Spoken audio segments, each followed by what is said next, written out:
This is gonna be a one-take video, so we're trying something new, almost like a podcast form kind of thing. But we're outdoors, we're in Hawaii, it's wet, so I'm not sitting on the ground like I did on some other videos, so let's find a good place to sit, and then I'm gonna go over the potential housing market crash that everyone's talking about. Interest rates have doubled or more. Everyone's talking about 4.9%. We even had a buyer recently, bad credit, but at 6.25%. And when people were screaming, in the twos months ago, what does that mean now? Let's talk about it. It's end of April 2022. Interest rates not too long ago were in the twos, definitely in the threes several months ago.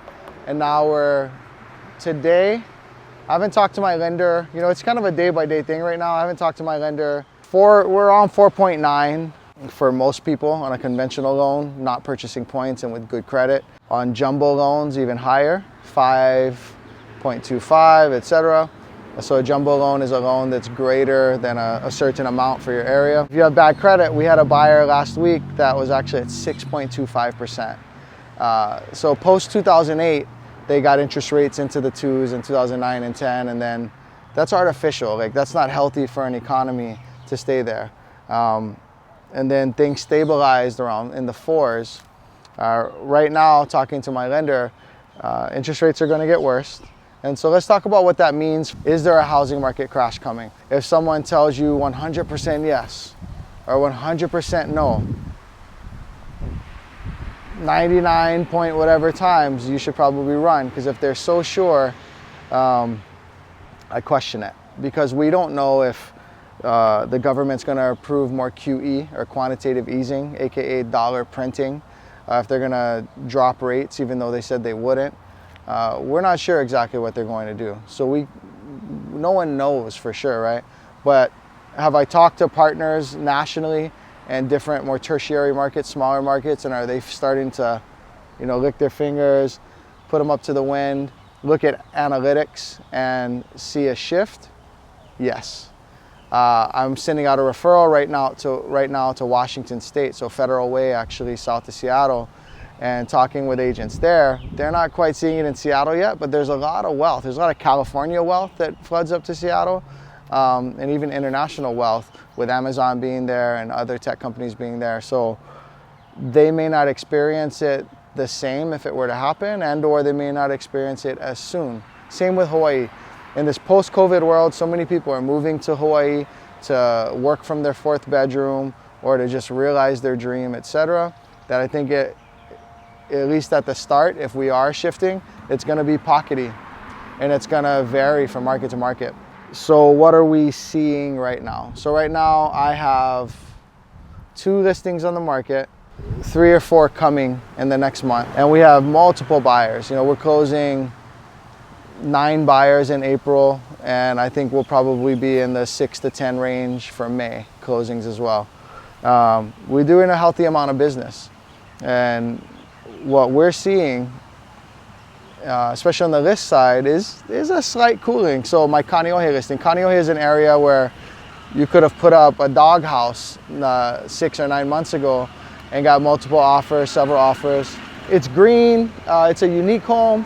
It's kind of sort of attached, and so I wouldn't expect it to have the heat of a typical white picket fence with a large yard, but I would still expect more offers than I currently have today.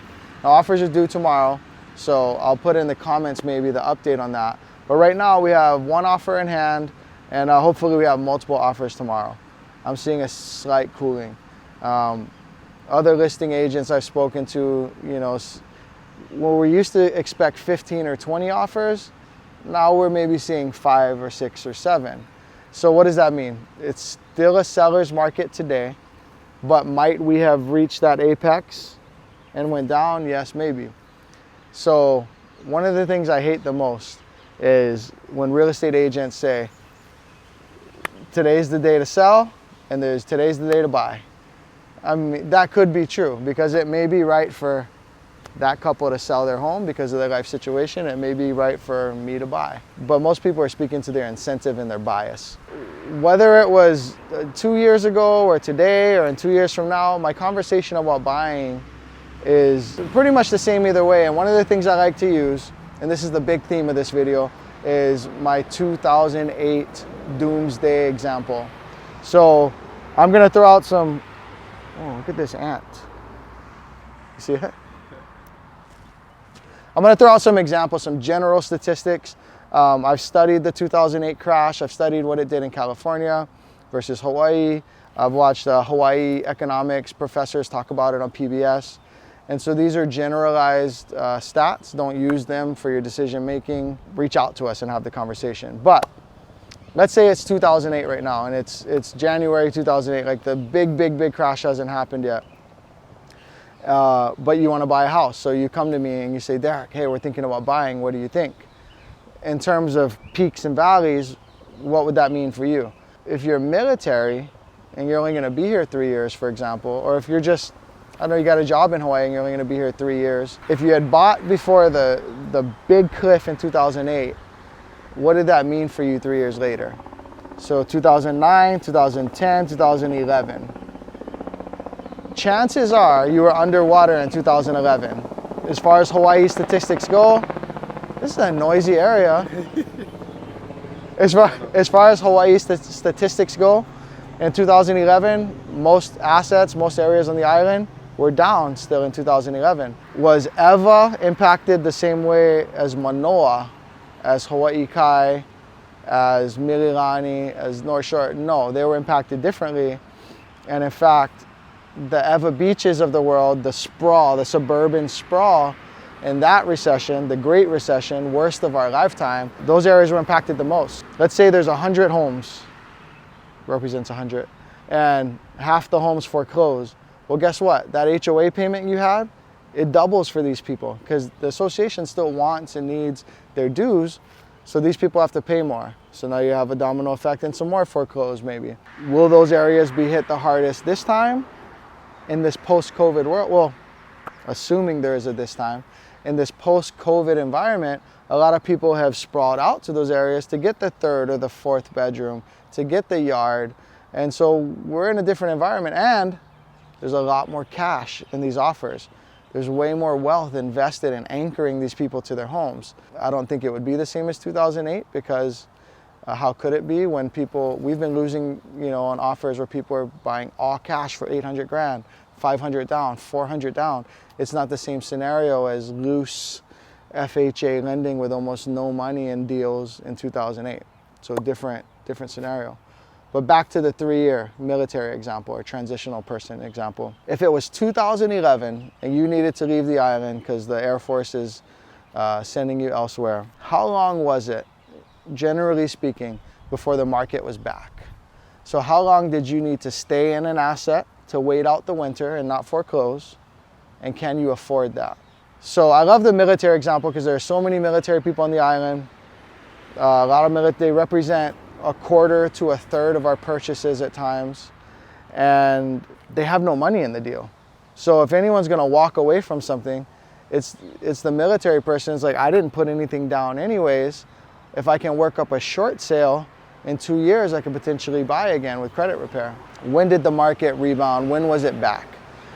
Now, if you were in Manoa, right next to Honolulu, or in town, especially when Kaka'ako and stuff didn't have as many buildings and as many options, if you're in Kahala, like in Nu'uanu, the most attractive parts of Kailua, etc., these areas are more insulated because on a local and even on a global scale, this is real estate that is super limited, very unique, advantageous for commute, advantageous for views, whatever the case may be. Those areas were impacted less so, and they were back sooner.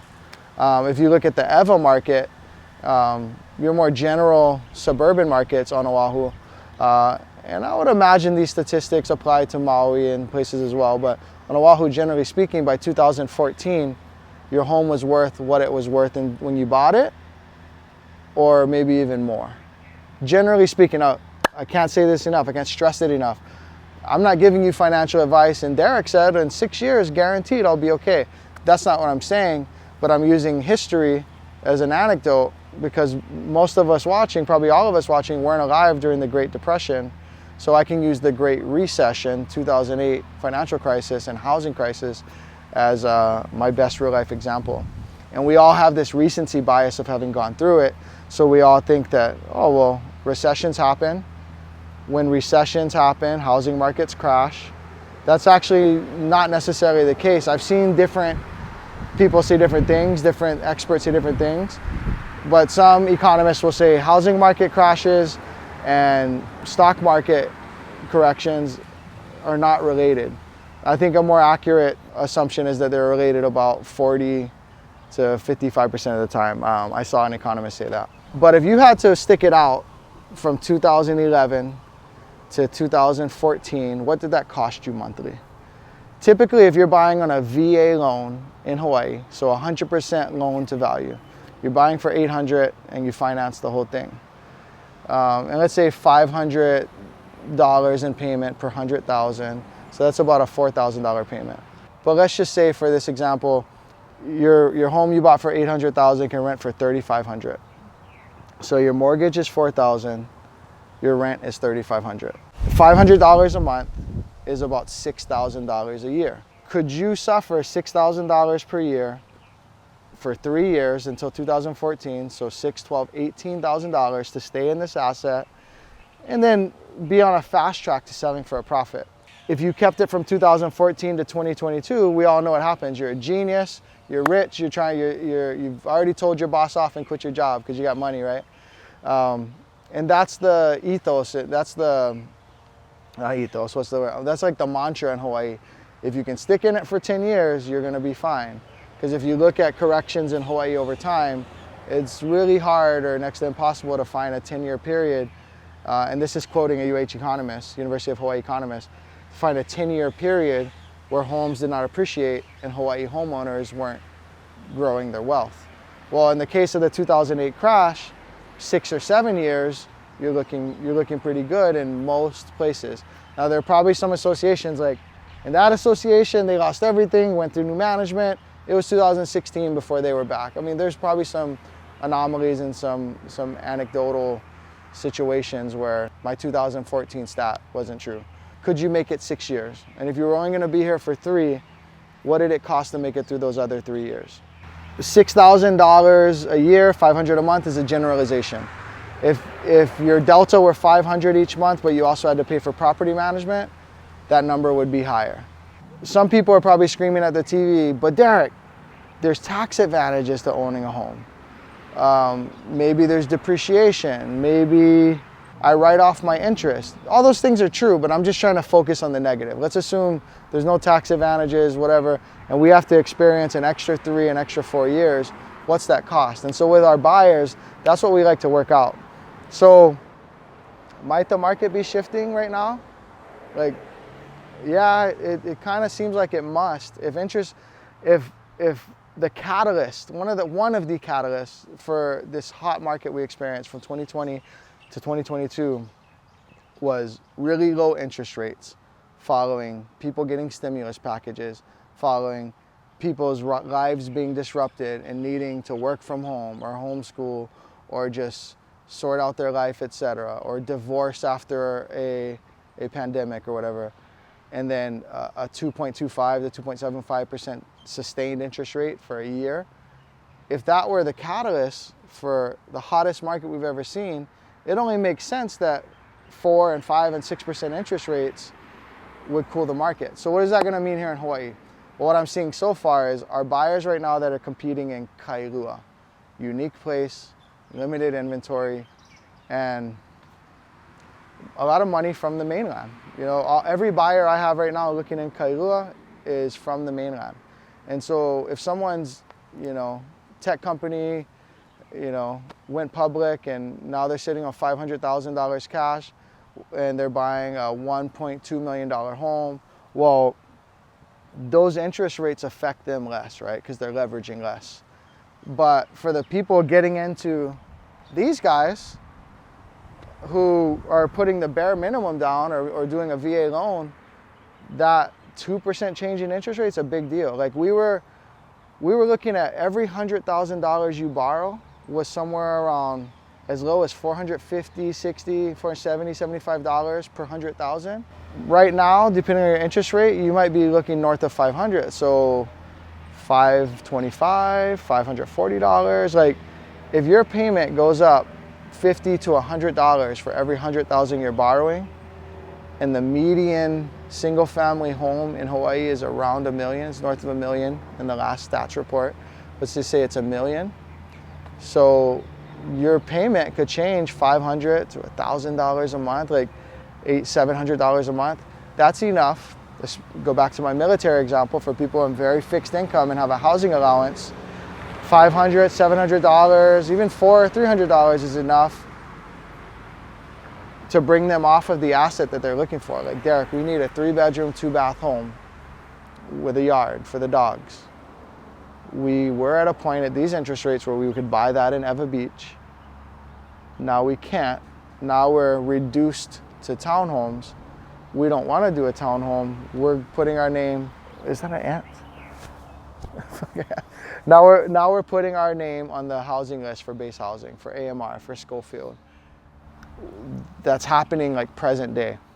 Check in with us on how the market's doing. This is ending of April 2022.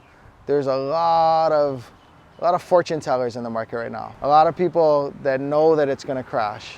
I just saw a post the other day with an agent who I like and is very pleasant, but they're explaining how it's the best time to buy and it's the best time to sell. Like, how about, what are your exits? If you want to sell, well, do you want to come back to Hawaii? So that's another thing. Do you want to move back to Hawaii one day if you're that military person, or if you're local going to Vegas? Are you going to Vegas temporarily? Let's consider the 2 out of the 5-year tax benefit, or maybe more for military. Let's consider the tax benefit of, is it too risky to sell? Are you yourself confident that you know what the market's doing? Well, if you are, then we can go off of that. For buyers, how long are you going to be in it? So if you're only going to be in it for 3 years, I've always been careful. My team is trained to be very careful. Now, I don't work with certain loan officers or whatnot if they say, always buy in Hawaii, you'll never lose. Well, most of the time they're right. And most of the time we real estate people look like geniuses because we influenced you to buy. But I'm not going to be that guy. In that correction, there's a certain amount of my clients that bought in a certain period that are screwed because I said, you always win. You're only stationed here for 3 years, you'll win.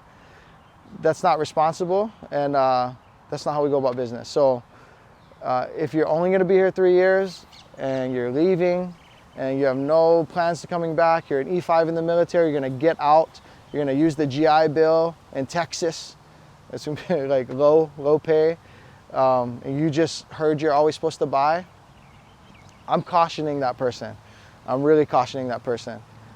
If you're military, local, like my real estate videographers and photographers that do my listings, Mark and Malia, if you have Hawaii roots, and even if you got transferred, you're coming back to Hawaii, and wife or spouse or husband works, and if you needed to experience a $500 deficit each month for 3 or 4 years, that's a different scenario because you have different roots that anchor you to Hawaii. You have different financial strength that can make it through a housing market winter of a correction. And am I betting on Hawaii in the long run? 100%. All chips in. So that's my buyer spiel. That's my 2008 scenario. Should you buy, should you not? And I don't think it'll change. I don't think it'll change in 5 years from now, in 10 years. I think I'll be spitting the same thing of, how long are you going to be here? What are your exits? What are your motivations for buying? Is there anything that anchors you to Hawaii? Would you want to retire here? You know, all of these things have to be taken into account. Let me know what you guys thought of this video. You think we can do it in one take? I might. You might cut it a little bit? A little bit, yeah. You might cut it? I don't know, man. Leave it. Just let it. I don't care. All right. Run it. I didn't prepare notes because I wanted this to be just a pure, like, hey, Derek, my cousin's on the phone. He wants to buy. Can you talk to him? He's nervous about the market, or people are saying it's going to crash. That's the effect I wanted. So if it was a little rambly, I appreciate you working through it with me. Hopefully my guy here will put up some infographics and some breaks and stuff so that you know, you get the numbers or, you know, whatever. And let me know what you thought. Let me know if you disagree. Let me know if you know that the market's going to crash, then let me know in the comments.